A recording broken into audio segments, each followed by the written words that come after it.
Salvador Carretero Revés, desde los años 90 al frente del Museo Municipal de Bellas Artes, del Museo de Cantabria, de Santander, y una persona afable que siempre tiene las puertas abiertas, bromeando suelo decir que la puerta de arriba. Estoy seguro que va a responder a eso porque es una vieja polémica simpática que nos traemos, pero aquí vamos a hablar de arte, vamos a hablar de la capacidad cultural de apreciar el arte que hay en Santander, lo que se entiende por arte, distintos tipos de aficiones artísticas, si es o no Cantabria y Santander, concretamente, una ciudad tan culta como cree, o si es sencillamente culta como otras, si esto ya no es un mundo provinciano, si es un mundo provincial, devenido regional, por usar el término viejo de Ortega, que es un término de mayor estimación. En cualquier caso, una manera de engañarse a sí mismo es pensar que uno es tímido, y es una vieja opinión que de sí mismo tiene Salvador, porque es una persona educada y no habla a gritos, no habla fuerte, incluso no suele discutir mucho, aunque tiene sus convicciones profundas. Yo le decía a un amigo que una cosa son ideas fijas, que es una cosa de locos, y otra principios firmes. Creo que él los tiene firmes, aunque hoy en el arte hay que ser muy abierto. Una obra es ante todo polisémica, así lo entiende él, aunque haya sido también educado en el mundo, y quien no debiera de valorar lo que es el mundo clásico. El mundo de las artes decorativas, la grabación, la platería del barroco y tantas otras cosas que en su peregrinar formativo por Italia también, después de formarse en Valladolid, en Santander no podía ser, y no, supongo que no quería huir del mundo de Oviedo, porque él es de Gijón, y sin embargo tenía ganas de explorar la ancha Castilla, por eso estudió en Valladolid, pero es él quien tiene que responder de alguna manera de sus pasos en esta conversación pública llena de simpatía, en la que no trataré de sorprenderle porque no sería justo y probablemente no podría conseguirlo, pero sí de generar, por lo menos suscitar alguna simpática y sorpresiva pregunta. Salvador, gracias por acceder a estar con nosotros en el Hotel Real, en este cuadro magnífico de esta tarde decembrina, vísperas navideñas, para que hablemos un poco abiertamente. Pero vamos a empezar con el núcleo duro de una cosa que en el balance de fin de año tiene sentido ante los telespectadores. El supermuseo, el museo infinito que tiene un prado, no diré que muerto de risa, en el Sardinero, donde se suponía que el señor López Marcano y otros responsables iban a haber avanzado, algo que en alguna ocasión ha criticado el alcalde, que es que, miren, ustedes querían un terreno, lo tienen ahí, estaba el diseño, estaban los picos de Europa, algo bien figurativo, aunque no sé si tanto, porque yo no he visto ni siquiera los dibujos. ¿Qué opinas de ese museo? ¿Se debe seguir adelante con él? No. ¿Por qué no se ha hecho? Comprendo que tú no eres un responsable de que se haga o no, pero ¿te parece bien la idea? ¿Debe concentrarse ahí lo prehistórico, lo histórico, las artes inefables, las menos inefables, como se suponía que íbamos a tener ahí una macro, y bien separada, una macro exposición permanente de los tesoros cántabros? Vamos a ver, en primer lugar, gracias por invitarme y agradezco la paciencia que habéis tenido porque he tardado un poquito en poder... Bueno, sabemos que has estado ocupado. Bueno, el tema del Museo de las Llamas es un tema complejo. Me explico. En primer lugar, hombre, no es normal o no es muy habitual, aunque ya se empiezan a concebir algunos complejos museísticos de esta forma, no es normal, digo, concebir un museo o concebir una misma institución museística en realidad de 2 o 3 museos, ¿no? Que albergue el contenido de 2 o 3 museos. Quizás es como retomar una vieja idea ilustrada, tratar de que dentro de un contenedor aportar diversos contenidos que hagan especialmente rico y atractivo pues un paseo por unas instalaciones. En este caso se está hablando de 2 presuntas partes, que sería de un lado el Museo de Prehistoria y Arqueología o el Museo de Historia, Prehistoria y Arqueología de un lado y el Museo de Arte Moderno y Contemporáneo de otro.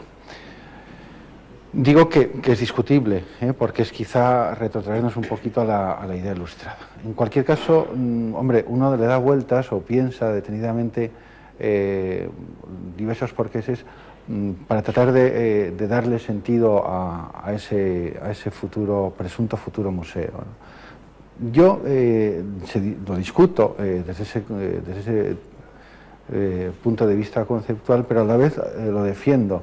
Y lo defiendo porque al estar ubicado en un punto urbano un tanto periférico, como son Las Llamas, y es quizá una realidad, quizá la mejor forma de defender un macroproyecto de estas características sea precisamente esa, el aportar distintas facetas con las que surtir o aportar, ofrecer diversos atractivos en pos precisamente de acercar, en primer lugar, al ciudadano santanderino, porque está ubicado en Santander, y por supuesto al ciudadano cántabro, y después a todo visitante foráneo que pueda llegar a Santander y a Cantabria, ¿no?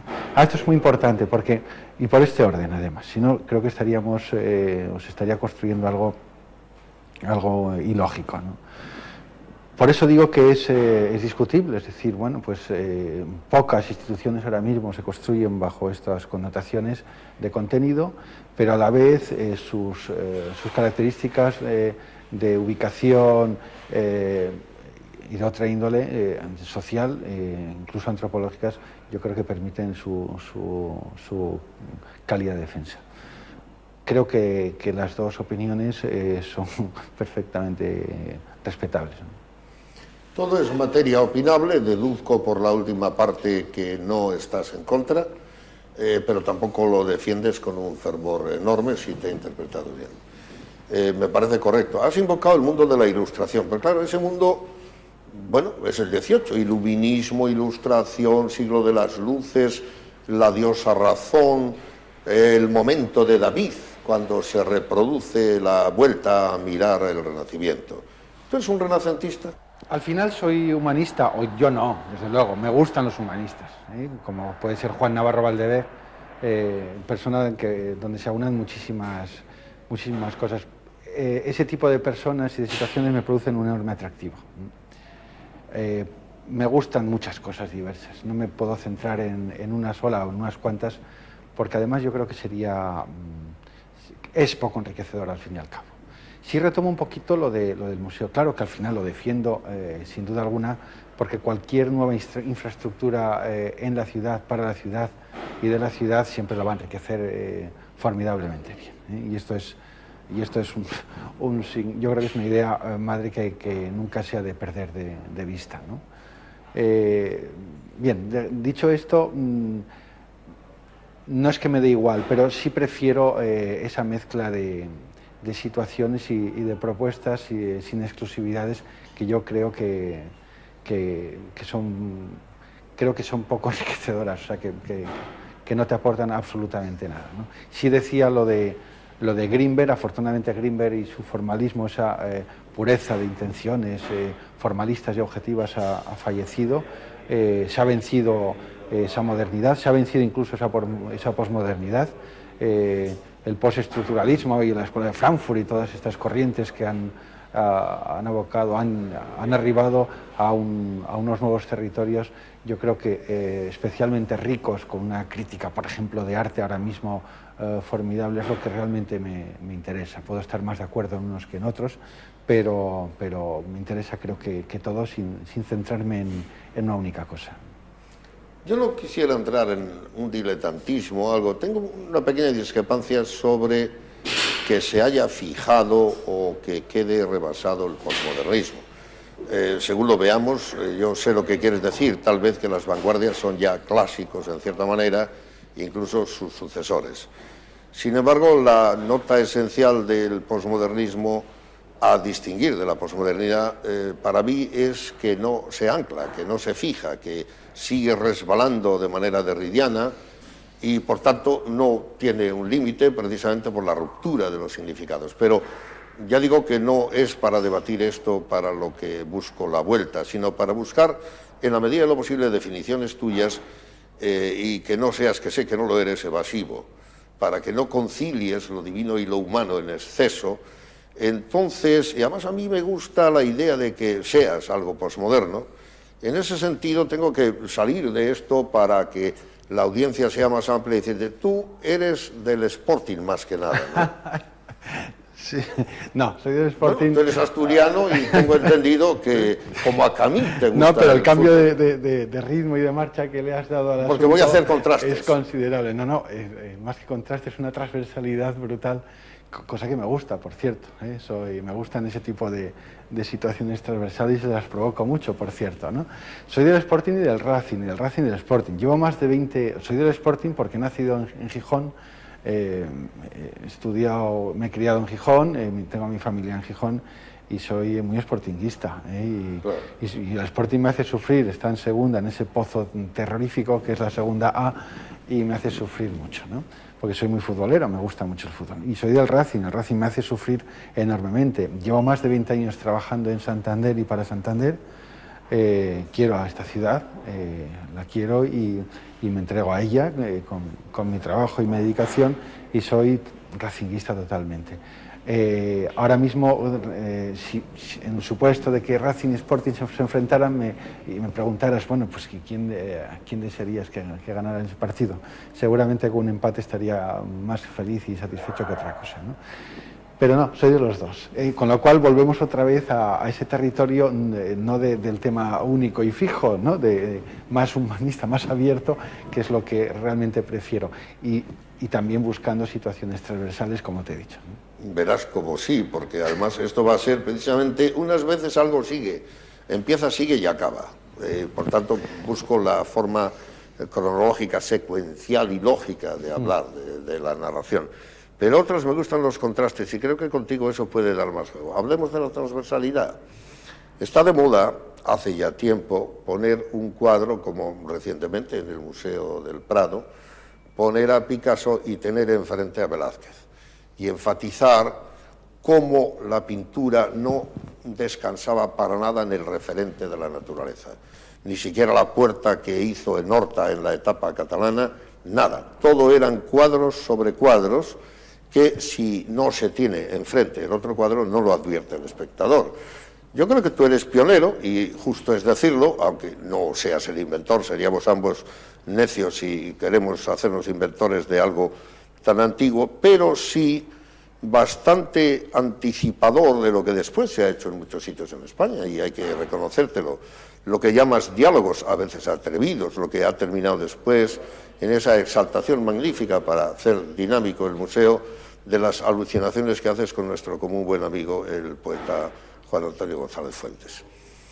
Este contraste, lo que llamas diálogos, se puede explicar por sí mismo, pero claro, diálogo es una palabra un poco antigua, no tiene que ver lo dialógico, el dialogismo batiniano, las voces que se produzcan en el espectador, con lo que es un diálogo más tradicional o de comunicaciones que son de alguna manera imposibles. ¿En qué consiste esto de enfrentar un cuadro a otro, a veces con la misma temática, otras con aproximaciones?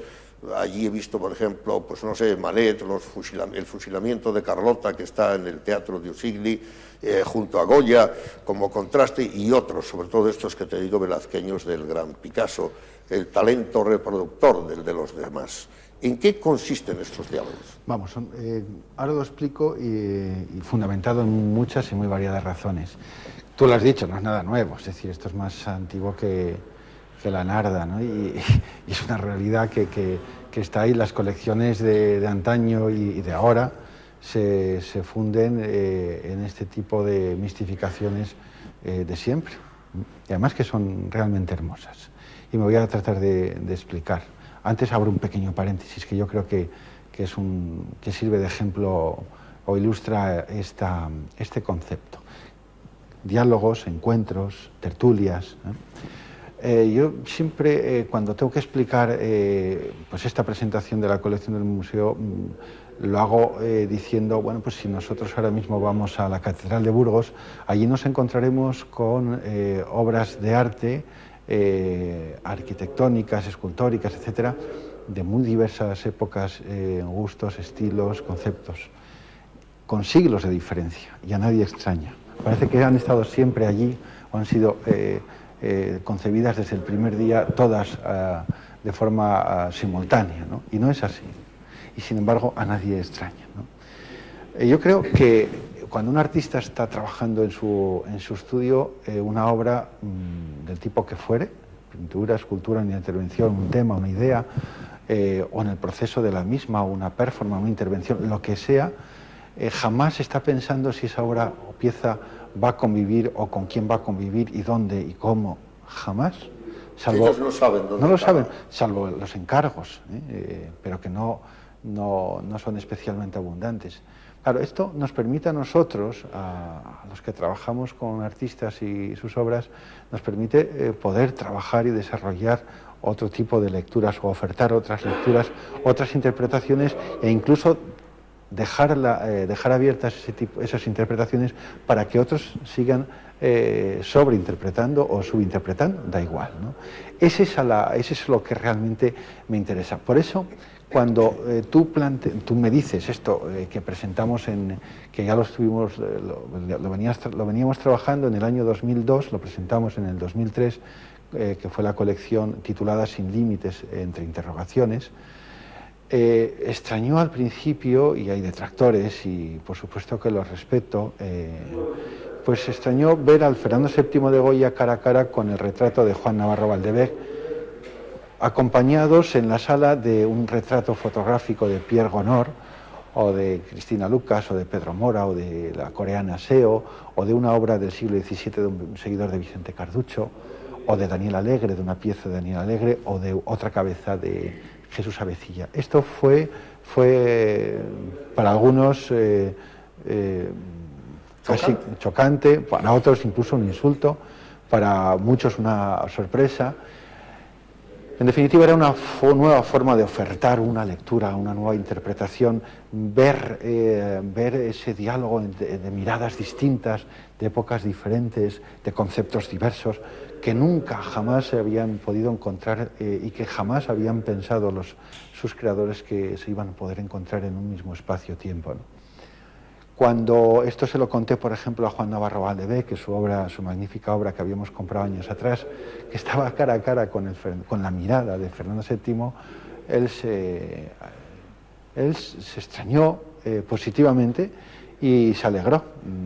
Poco tiempo después escribí sobre el retrato de Juan Navarro Valdevez, escribí un pequeño ensayito referente a esta situación, ubicación y concepto, y le halagó mucho. Él se sintió muy reconfortado, porque además, yo lo sabía, encajaba estupendamente bien con su concepto humanista. Yo no soy ningún humanista, él sí lo es. Él está constantemente enseñándote cosas, y si algo me había enseñado y me sigue enseñando Juan Navarro Valdevez es precisamente el concepto transversal de las cosas, su constante matización, la matización de todas y cada una de las cosas que le rodean. Creo que esto es un auténtico genio, Juan Navarro Valdevez. De hecho, no sé si has tenido ocasión, por ejemplo, de leer su formidable texto de ingreso en la Real Academia, que habla sobre las manos, sobre la dirección de las manos. Cuando yo leo este texto de Juan Navarro Valdevez, que me parece nuevamente genial, pues vuelvo a estar a gusto, sencillamente pues porque me reconforta esa posición transversal donde se pueden acomodar muy diversas formas estéticas, conceptos de artistas muy diferentes y de épocas que nada tienen que ver. Creo además que a las nuevas generaciones les puede enseñar asuntos y cosas que de otra forma se pueden hacer más sórdidas o más duras. Ver a los chavales, por ejemplo, en el museo, cómo enseguida conectan con esta propuesta, como pueden haber otras, por supuesto, pues a mí me satisface de forma especial, porque enseguida encuentran esos diálogos, esos puntos en común de las distintas obras de tan diferentes artistas, e incorporan otras muchas más, con lo cual dice, bueno, pues esta es la frescura que en definitiva uno está buscando, ¿no? El que precisamente estas nuevas generaciones te sigan enseñando como habitualmente lo hacen en las salas del museo.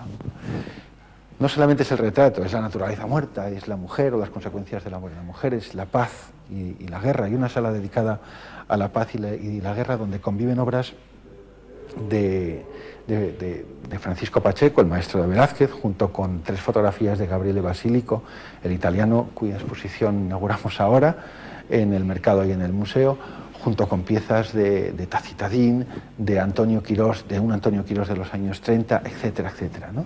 O de Tim White, un norteamericano, una fotografía que es un homenaje al terrible suceso del atentado neoyorquino, ¿no? Bueno, pues esto es lo que realmente nos interesa, y además fundiendo no solamente piezas de artistas y de épocas distintas, sino de soportes totalmente diferentes. La pintura, la fotografía, el vídeo, bueno, se incorporan con asombrosa a veces naturalidad en un espacio, logrando que estas obras estén en creo que fantásticos diálogos, en mi opinión, ¿no? Más que, menos que, tanto como comparaciones. Evidentemente no estamos hablando de eso, estos son contrastes. Pero a veces, a juicio mío, que en esto soy muy poco puritano, excesivos. A mí me ha costado tanto ser contemporáneo, si es que he llegado a serlo, que por eso tengo también alguna zozobra, aunque en mi caso no es evasiva, va como a temporadas. Quiero con esto decir que la vieja historieta de eso lo hace mi hija, eso no vale para nada, del abstracto, oye, por muy explicado que esté biomórfico aquí, geométrico allí, lírico en la otra parte, los orígenes kandiskianos, no sé qué, y después todo el asunto que va hasta Mondrian desde Malévico pasa por suprematismos y por neoplasticismos, eso es viejo, a pesar de que no lo parece. Ahora, viejas son ya las instalaciones, se ponían, se quitaban, veíamos la tierra con tu amiga Vicky Civera y esposa de mi primo Uslé en el museo hace años, y con Fernando Zamanillo. Todo eso se queda como antiguo, pero hoy hay un arte erótico pornográfico de moda en Londres, hay el arte del cuerpo, se ha quedado lejos también, el body art, y hay lo que llaman el arte destructivo, está de moda, creo que furiosamente, y ya desde hace años, yo lo veía en el MoMA de San Francisco, que cuando aquello era lo más atrevido, el arte que incluye vídeos, pero realmente no hay un límite. Es decir, si tuvieras ahora que explicarle a la gente de la calle, a la buena gente, mire usted, el informalismo europeo y el expresionismo abstracto se dice que son lo mismo y no lo son, y no te pido la discusión académica, sino partir de ahí para dar el salto. ¿Y dónde diablos está el límite de lo actual? ¿Por qué es mentira, como es? Eso lo hace el niño mío, con todo el valor que tiene, el arte de los niños, de los locos, que de manera tan genial se llamó el arte bruto en español y el arte crudo en francés. Sencillamente, como le dices a la gente, mire, existen unos criterios para, aunque no se reconozca la cosita, la pipa no es una pipa y eso vale.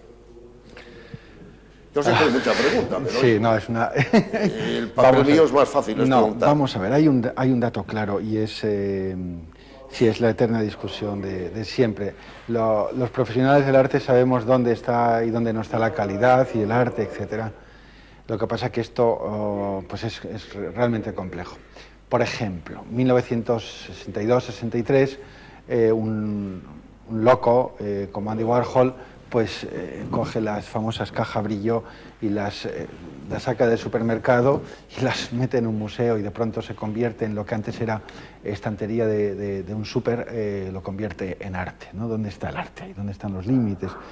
Automáticamente un crítico como Arthur Danto, Caspid lo hace de otra forma, pues dice el arte ha muerto, estamos en una época post-histórica, ya no, los conceptos y criterios efectivamente ya no son los de antaño. Y yo pregunto cuáles eran los conceptos y criterios de antaño, porque tampoco está naturalmente claro. Si analizamos o vemos a los formidables rusos o a los surrealistas, o a Suiter o a Duchamp, que son los de alguna forma, los protopop, ¿no? Por decirlo de alguna forma, junto con... No olvidemos al cine, ¿no? Con Leices, ¿no? Efectivamente, etcétera, etcétera. Digo, bueno, ¿cuáles son los criterios? Bueno, los criterios son son los de siempre, son los de la calidad, las de una estética, las de una forma y una idea, las de un proceso. Bueno, eso ha cambiado mucho y sigue cambiando. Lo que no cambia es el ser humano, ¿no? Y el ser humano sigue creando de una u otra forma. Al ser humano le siguen interesando los asuntos y sigue protestando contra la guerra o contra el machismo o contra... porque esto es lo que realmente interesa. Y le da forma desde un soporte u otro y desde una calidad. Los criterios, la verdad que estamos hablando de arte, estamos hablando de subjetivismo puro y duro, con lo cual criterios, hombre, naturalmente que hay muchos, sabemos dónde está la calidad y la no calidad, dónde está la profesionalidad y lo amateur, se disciernen enseguida. Y yo siempre aconsejo a la gente que la única forma de que uno discierna más a más y poco a poco sobre estos asuntos es que vaya a las exposiciones a verlas una y otra vez, les guste o no les guste, poco a poco irán advirtiendo nuevas cosas, nuevas percepciones, nuevas facetas, ¿no? Voy a contar una anécdota que es realmente curiosa y que es el ejemplo de los ejemplos como siempre, ¿no? Que es Joan Miró. Recuerdo una exposición que organizamos en el museo y había un señor con su hijo viendo la exposición. Ya lo he contado en alguna ocasión. Y Joan Miró pues es el sintetismo, la simplicidad plástica hecha arte, ¿no? Y bueno, estaba en ese momento por la sala paseando con una persona, pero en realidad tenía la cabeza y los ojos y los oídos en el padre y en el hijo, porque el señor iba diciendo que qué fácil, esto lo puedo hacer yo, etcétera, etcétera, los tópicos de siempre o casi siempre. Y en un momento determinado el chavalín, que le iba diciendo a su padre, papá, no trasvases la línea que está en el suelo, que te impide acercarte a la obra. Bueno, estas cosas. Sí, el niño estaba a sus asuntos, ¿no? En un momento determinado el niño le dice a su padre, mira, papá, el sol, la luna, las estrellas, el pájaro. Su padre se queda así un tanto asombrado, perplejo, porque el niño le estaba diciendo o describiendo en ese momento una pieza, creo que era un óleo, que estaba describiéndole los asuntos que había en él y él no los advertía, no los veía, porque no estaba mirándolo, ¿no? Y su hijo le estaba dando una hermosísima clase de sencillez, de frescura y de inteligencia, en definitiva. Entonces, bien, yo creo que el aprendizaje para ver obras de arte, bueno, radica yo creo que en visitar exposiciones, museos, ir a las galerías, ir al museo, por supuesto, y ver arte hasta que uno va dando con sus criterios y sus datos y sus conceptos, hasta que va acertando a dar con los datos objetivos, entre comillas, de esa maravillosa subjetividad sorpresiva que sin duda es el arte, siempre una sorpresa.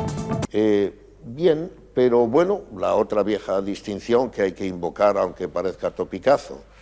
Has citado la paz. A mí te advierto que me interesan más los cuadros, no diré que literarios, o la pintura, que es lo que está predominando en nuestra conversación, luego pasaré a otra cosa, que tienen fortaleza colorística, diré herencias del Fauve, o que tienen atrevimiento dibujístico, o que tienen expresividad fuerte, sea gestual o sea de otro carácter, más que los contenidistas, los que van para la paz, la crónica de su tiempo, de Corea del otro.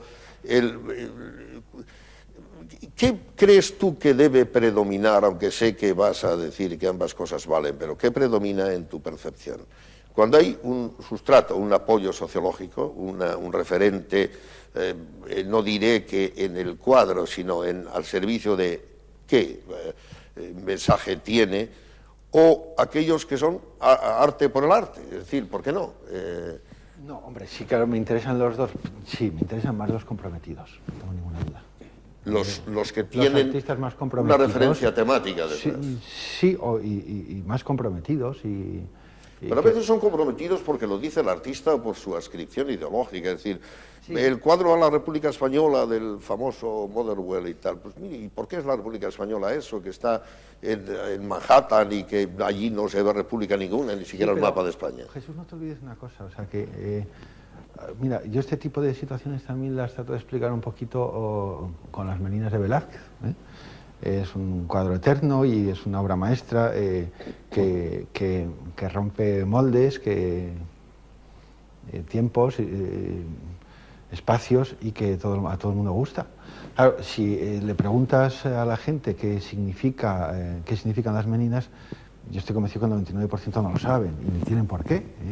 Y es un cuadro especialmente reivindicativo y panfletario. Ahí está el insigne artista. Panfletario. Pues sí, está reivindicando ser elevado al estatus de nobiliario.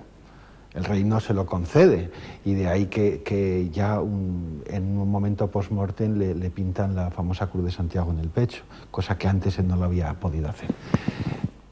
Al no ser noble, no podía estar pintado o pintarse en el mismo territorio que los reyes. Bueno.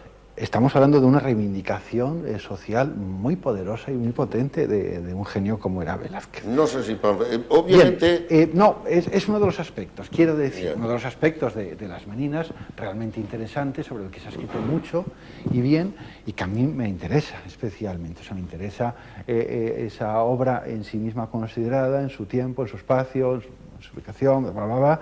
Pero también me interesa ese entresijo, esa idea y ese objetivo de un artista que estaba pidiendo a los reyes que dejara de ser tratado como un artesano, como un hombre que hacía cosas manuales, y que él tenía el mismo derecho que otros muchos a ser elevado a otro estatus social. Llegaron a tener solo la misma categoría que los jefes de letrinas, lo cual dice poco de aprecio del arte en España. Al fin y al cabo a Felipe II no le gustaba el Greco. Te he puesto este ejemplo, en cualquier caso, como un ejemplo de efectivamente, a todos nos gustan las Meninas, el tema de esos grises plateados, esa luz tangencial, tan nórdica, entre comillas, influencia holandesa y flamenca, etcétera, etcétera.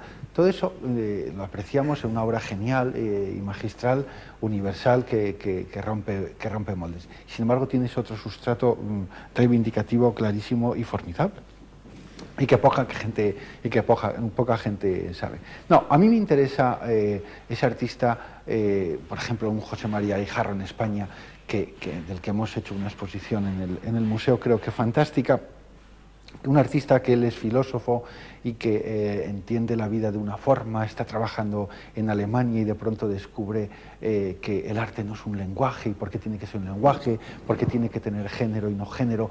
Ese tipo de discusiones me interesan. No digo que sea lo único que me interese del arte, pero sí me interesan ese tipo de artistas pensadores, reflexivos, serios, que están aportando además otras cosas, ¿no? Y a mí que me gusta Ángel Medina, quizá porque no es filósofo, porque también dice cosas como esta: Jesús, ten cuidado, entre la esquina de Puerto Chico y Cuatro Caminos, como es una distancia corta, si te ven, te joden. Y pues tal. Sí, exacto. Esas cosas geniales que dice Ángel, que a mí me parece un pintor filosófico precisamente porque no filosofa, porque disparata inteligentemente y filosofa con la pintura. Pero bueno, es otro ángulo. No, pero Jesús, es que también me interesa ese tipo de compromiso cotidiano. Ángel Medina es un formidable artista, que le hicimos un homenaje, como recordarás, en el museo, un formidable artista. Enorme artista. Bueno, podríamos hablar del talento cántabro, por cierto, sí. Pero es un formidable artista que es sorprendente de acuerdo a lo cotidiano, ¿no? Es un hombre o un artista comprometido en lo cotidiano, y además genial en su ironía y en su... Ahí están sus famosas bañistas y sus recorridos tan estupendos. Las gordas en el agua. Efectivamente, decir, ¿no? Sí. Hablemos del talento cántabro, ya que lo has citado. Antes yo diría una cosa: a veces no usamos el mismo lenguaje. Yo creo que tú eres un poco más flexible con el lenguaje. Yo si digo humanismo, lo sitúo en el Renacimiento y me salgo poco. Yo comprendo que tú no tienes por qué pedantear diciendo, mira, posthumanismo ya sé lo que es. Pero no quiero que ninguno de los dos parezcamos dos diletantes. Tengo que ir por cierto, a veces tengo que hacer cambiadas que le interesan a la gente. ¿Tú tienes alguna amante? Yo no, de mi vida privada no hablo, Jesús. Bueno, eso también es muy gestual. Sí, yo tengo un amante que es el arte. O sea, si te puedo contestar con esa estupidez, con esa pedantería... Has sublimado el asunto. No, claro.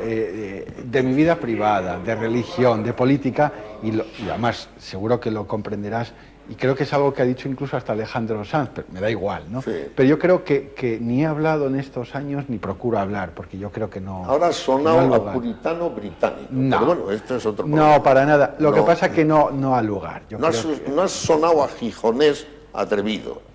Pero bueno, yo tenía que decir esto para que a la gente le demos algo más de juego que lo que puedan ser disquisiciones artísticas, a las que sin duda hay que volver. Hablando de Gijón, allí hay una extraordinaria imagen que es la escultura inmensa de Chillida. Yo le pedí a Manolín Huerta, don Manuel Huerta, el alcalde de Santander, que pusiera 3 en Santander. Incluso me permití el lujo, antes de irme a Estados Unidos, de sugerirle los sitios. Por cierto, con anterioridad a lo que han hecho en tu tierra gijonesa. Y luego lo que hizo fue derribar una pared para que, según él, se viera mejor la catedral. No hizo grandes cosas en ese campo. Hablemos de esto. Realmente el gusto, el talento de la pintura cántabra está claro, aunque yo desde luego sostengo con la mayoría que no es una escuela, aunque tenga afinidades en el verde, afinidades en el gris sobre todo, etcétera. Pero escuela no, yo creo que es talento de grandes individualistas. A veces pasado por París, por destierros y por idas y vueltas. Dicho esto, que tú mejorarás, el talento de la percepción. Es decir, aquí hay un gusto, no es demasiado clásico. Pensamos en que Fernando Zamanillo, tu antecesor en el museo, bueno, yo voy a dejar muy claro que tú estás en el museo por oposición, por concurso oposición y no por delegaciones digitales. Pero él sigue luchando, la magnífica galería que hay en la calle Noble de Santander, en Castelar, sigue también luchando. Mi amigo Casar, con unas mezclas quizás más calculadas y con mucho mérito, pero Manolo Pérez tuvo que dejar la suya porque era muy avanzado. Es decir, no creo que aquí, a pesar de que se llena la boca a los llamados progres con su gusto refinadamente avanzado, lo sean tanto, o por lo menos son muy pocos. Y desde luego no están teniendo, diría yo, aclamaciones en la percepción. ¿Cómo ves tú estas dos cosas? Hombre, vamos Quizá a ver. debí preguntar una sola. No, pero bueno. Talento de pintores, percepción avanzada o no. No, vamos a ver, que talento ha habido y hay es indudable. Yo os lo he dicho 1000 veces, en 1000 foros, en 1000 charlas, conferencias, encuentros, tertulias, entrevistas, etcétera. Talento hay, y además de una forma patente, o sea, patente y reconocida y sorprendente, porque hemos de decir y recordar que Cantabria posee una tradición, si la tiene, artística muy reciente, o sea que en realidad algunos hablan de José de Madrazo, en realidad estamos hablando de mediados del siglo XIX con los realistas y naturalistas en su caso, ¿no? con la generación de los Rianchos, Alces, etcétera. Es decir, es una tradición muy reciente. Efectivamente, está fundamentada en un curioso talento formidable, interesante, magnífico, muy individualista. Por supuesto no hay escuela que valga, no hay escuela alguna. No hay gris, el verde. No lo hay, nada. No lo hay, Jesús, de verdad. Llamar escuela a algo es llamar a sí, claro, ahí tiene que ser conceptuar a un colectivo de artistas que se reúnen y acuerdan, se ponen de acuerdo en pos de unos objetivos y para lograr esos objetivos. Acuerdo pleno. Pasa a la recepción, a los espectadores. Yo creo que debemos seguir trabajando como se está haciendo para poder ofertar mayores y más interesantes cosas u otras cosas. Me explico. De 15 años a esta parte era impensable que tantos asuntos tuvieran lugar en Santander. Se han traído y se están trayendo exposiciones y proyectos realmente interesantes e importantes. Se han reformado instituciones, se han creado galerías,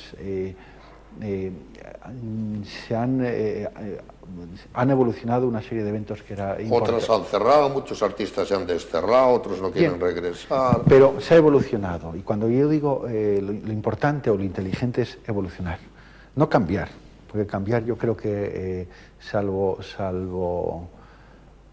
San Pablo, que fue un cambio drástico, quiero decir, el común de los mortales vamos evolucionando y no cambiando, ¿no? Sí, no, y a lo que voy, es que a lo que decía, bueno, pues que de unos años a esta parte, pues sí que vamos teniendo oportunidad de poder transitar y de contemplar proyectos expositivos que tienen otro reclamo que antes eran impensables. Que no hay que contentarse con ello es obvio y evidente. Voy a poner algunos ejemplos, es decir, el puente de la visión del museo que se hace junto con Caja Cantabria, que se ha internacionalizado y que ha roto, bueno, pues ha roto con antiguos esquemas, pues es un ejemplo de ello. La inauguración de esta exposición de Gabriel de Basilico, pues lo mismo. U otro tipo de exposiciones y de eventos que van teniendo lugar y también en galerías privadas y a través de otras instituciones que digo, como digo, era absolutamente impensable. Es decir, esto se va rompiendo con esos conceptos de la periferia, del aldeano, del pueblerino, y aquí rompo un poco con lo que decías casi al principio. Es decir, porque tan provinciano y pueblo puede ser Madrid como Santander. Ahora mismo, hoy en día, somos los dos igualmente maravillosos como pueblerinos, y lo digo en el buen sentido de la palabra, es decir, ¿dónde están las periferias? ¿O dónde está la periferia? ¿Dónde está el centro? Porque ahora mismo, de acuerdo a la situación, pues eso se ha matizado muchísimo más. Todo depende al final, como casi siempre, del trabajo, del esfuerzo, de ideas y de presupuestos. Yo dije provincial, no provinciano, que me parece bien también, me da igual, pero tú entiendes que la distinción es grande y Madrid es provinciana, no provincial en muchas ocasiones. Sí, no seré yo quien diga lo contrario. Aunque tiene el universalismo de los mestizajes ahora, no hay más que ir a Lavapiés para no reconocer madrileños, pero ni siquiera madrileños de adopción venidos de las provincias españolas, que ahora ya son regiones, aunque siempre estoy recordando últimamente que Jumilla quiso apoderarse de las de al lado, lo cual tiene su peligro. Pero no vamos a hablar de política, hemos consumido mucho tiempo, por eso lo quiero hacer un poco dinámico, preguntas-respuestas. Por ejemplo, Salva, ¿qué piezas crees que son necesarias? Yo sé que tú eres ambicioso, pero digo dentro de lo posible para complementar los fondos que ya hay en Santander. Esa es una pregunta con respuesta imposible, me explico. Más o menos. No, es imposible. Vamos a ver, un museo, en este caso, o una colección, que lleva, en el caso del museo, un siglo de existencia o va hacia su siglo de existencia, con lagunas, mares, océanos de ausencias, es tratar, vamos, yo creo que ser poco inteligente. Yo creo que es absurdo. ¿Cuál quisieras tú tener? Si yo lo pretendiera. No, yo creo que ahora mismo la cuestión sería más el trabajar en el nuevo milenio y en la última década que en otra cuestión. Qué joven eres, a tanto no vamos a llegar. Pero no, bueno. pero hombre, se está trabajando en ese sentido, lo que también era impensable. Yo digo que sería yo poco inteligente si tratara de paliar con esas lagunas, esos mares y esos océanos. Ojo, sería yo el escasamente inteligente, ¿no? Sería un error morrocotudo, una pérdida de tiempo, de dinero, de trabajo, que sería realmente lamentable. Pero tampoco van a comprar otros por ti, tú aceptar todo lo que envíen. No, hombre, habría que tender a comprar, pensando en cuestiones de tipo histórico, habría que tratar de comprar cuestiones, por ejemplo, piezas como una importante obra cubista de María Blanchard, que desgraciadamente no abundan. Eso es lo que quería oírte. Por ejemplo, por fin. pero como cosa extraordinaria. Lo ordinario sería seguir trabajando, como ahora mismo creo se está trabajando, en ir adquiriendo obras de artistas del nuevo milenio. Esto es lo realmente importante. Y hablo de cántabros, hablo de españoles, hablo de artistas internacionales, como también se está haciendo. Es decir, lo que también era impensable hasta hace bien poco. Y tal y como se están presentando precisamente en la colección del museo, obra de cántabros, obra de españoles, obra de artistas internacionales. Y mira, hablando de talentos, es magnífico ver que el talento cántabro incluso brilla mucho más al lado del talento del resto de españoles y del talento de otros artistas internacionales en esas curiosas tertulias transversales que de momento hemos montado en el museo. Y es lo que está sucediendo, es decir, es que nuestros artistas tienen incluso más valor del que podíamos pensar. Estamos próximos al final, en casi una hora de grata conversación. No hemos dado ningún escándalo. A mí me gusta no generar escándalos, digamos, excesivos y sobre todo artificiales, pero francamente, Salva, esta actitud prudente, a veces no diré que evanescente, pero por lo menos te tengo que preguntar lo de la puerta. ¿Por qué los viejecitos no pueden entrar en línea recta por la calle Rubio y tienen que subir esas malditas escaleras que los que vamos alcanzando ya un poco de problema? No, te voy a dar dos o tres explicaciones a la situación. Con una me vale, pero... No, pero en primer lugar tienes bastante razón. Todos los señores mayores entran por esa puerta. Está bien que no digas entráis, porque sí. bueno... No, tú eres un chavalín, o sea que no digas... Tampoco hay que exagerar. Tú eres un guaje, ¿no? Como se dice en mi tierra. No, pero es verdad. Tienen indicación y hay instrucciones precisas en el museo para que toda persona mayor acceda por aquella puerta de la que tú hablas. En cualquier caso, la puerta principal arquitectónica y conceptualmente hablando de ese edificio es la que hoy es, la que en su día concibió Leonardo Roccavado. Dos, además, la gente tiene la fortuna de entrar a acceder al museo. Antes solamente se accedía a lo que era el ámbito de exposiciones temporales. El museo,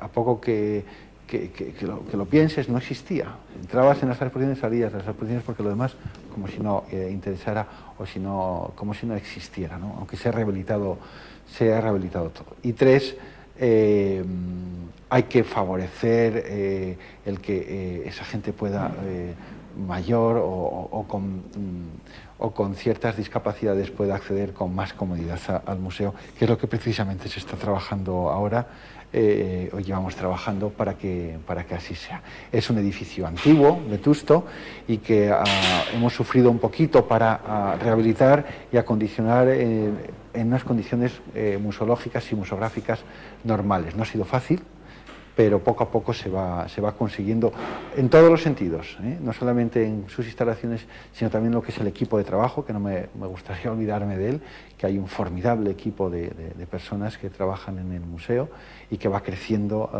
afortunadamente, y el museo poco a poco y más a más se va ubicando en ese punto de normalidad museológica y museográfica que para mí, que en mí era una obsesión hace años. Y que los demás hagamos un poco de ejercicio. Hemos llegado al feliz término de esta conversación sin escándalo. No se le pudo sorprender, no ha querido declarar ningún amante quizás para que no se enfaden otras, y en todo caso expresó su sublimación artística. Amable, flexible. En el pasado tuvimos algún encontronazo, nunca muy fuerte. Va para 18 años que él, quizás con buen criterio, debo reconocerlo, quería dar a conocer en la capital norteamericana jóvenes pintores de Cantabria, y eso dice mucho en su favor. En aquella ocasión mi obligación era que luciera la pintura española que había en Santander para vender la imagen de España en el Banco Interamericano de Desarrollo, en donde finalmente acordamos llevar, por cierto, al príncipe le gustó muchísimo Iturrino, y llevamos la gran pintura montañesa de todos los tiempos. No eran criterios incompatibles, hubo el acomodo, la flexibilidad, la adaptación. Fue 2 días antes, lo colocó de manera personal, celosa diría yo, de manera genial, eso sí, muy bien acompañado por algunas ayudantes, y allí tuvimos otro feliz encuentro que se ha renovado con el paso de los días y los años. Salvador Carretero, del Sporting, también racinguista, no hemos establecido los porcentajes. Al frente del museo desde el año 90, transgresor, pero transgresor con fondo noble de conocimiento y, desde luego, con desafíos en estos dialogismos que constituyen unos cuadros frente a otros, últimamente en la introducción, además de la música, en lo que llama alucinaciones. Las alucinaciones son pretextos para que alrededor del dinamismo que pueda haber en un cuadro en el museo que dirige, tengan la visita de la gente, a veces una selecta minoría, otros unos fieles seguidores, siempre aquellos que tengan la inquietud del arte. La conversación podría haber ido a otras rupturas. Si Cézanne, él citó a Warhol, aquel hombre que quiso despersonalizarse casi sin individualismo para la fría pintura mecanicista que al final resultaba metafísicamente imposible.